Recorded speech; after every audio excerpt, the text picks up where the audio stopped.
You are watching Sammy, the Interviewing Toucan, made possible by the Indiana Young Reader Center.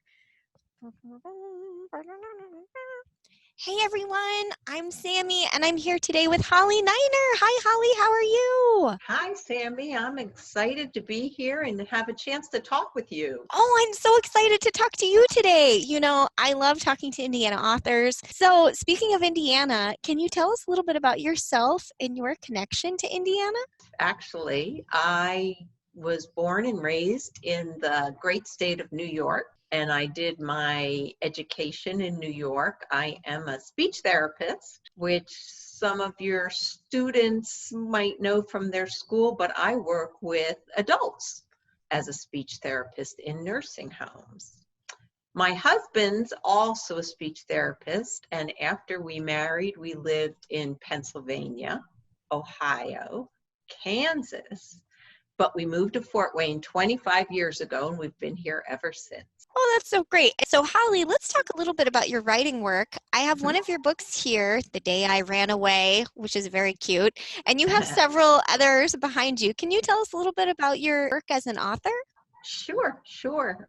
I didn't start writing until I had kids. I was always a reader. In fact, the library in elementary school was my favorite place. So you're very lucky you get to spend time in a library. I am.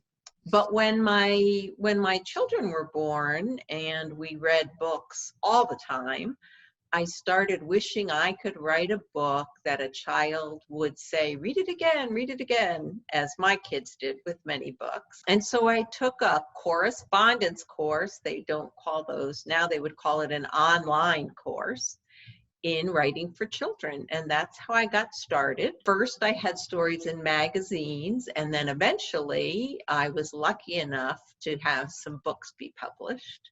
The first book was up here. Let's see if I can do this right. Mr. Worry, which is about a little boy who has OCD. Do you know what that is, Sammy? Let me think.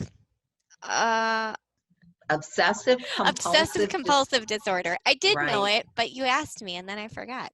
That's all right. We all have worries, but people with OCD worry more than is good for them. And so the book is about a little boy and how he gets help for OCD. And that book's special because I actually wrote it because my son has OCD. Oh. And so it's a little bit of his story too. The next book was about a child with Tourette's syndrome.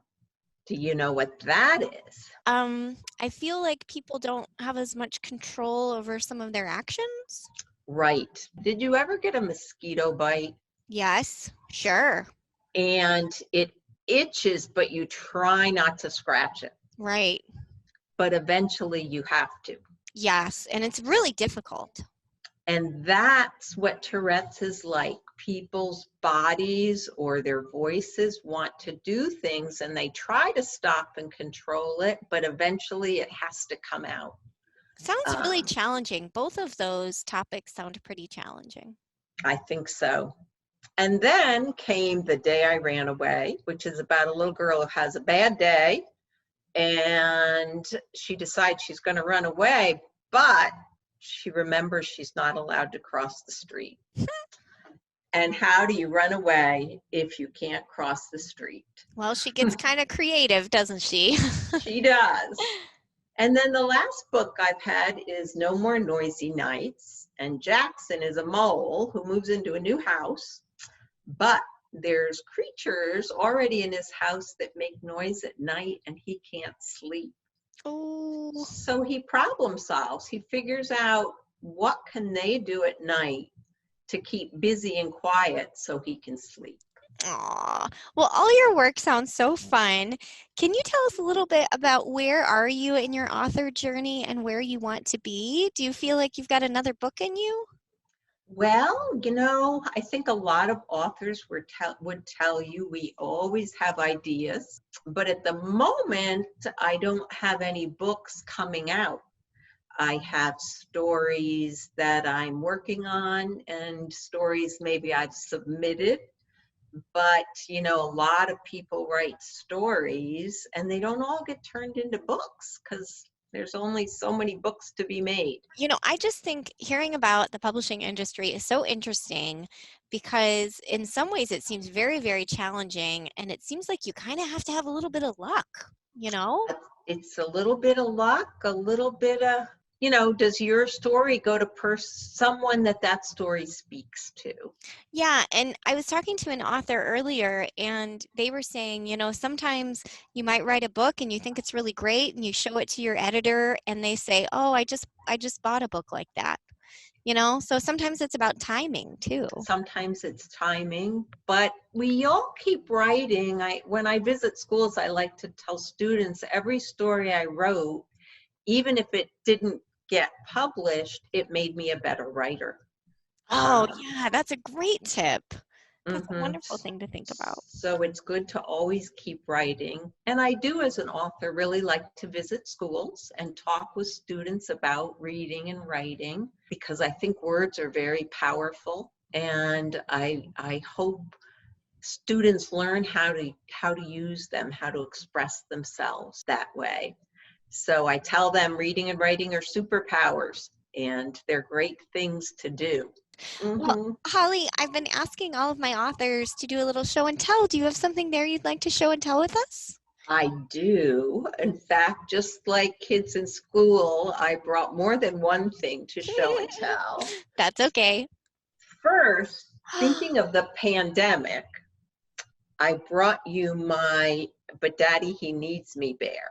Oh, When I was about 3, I was shopping with my father and I saw this bear and I wanted it. And right.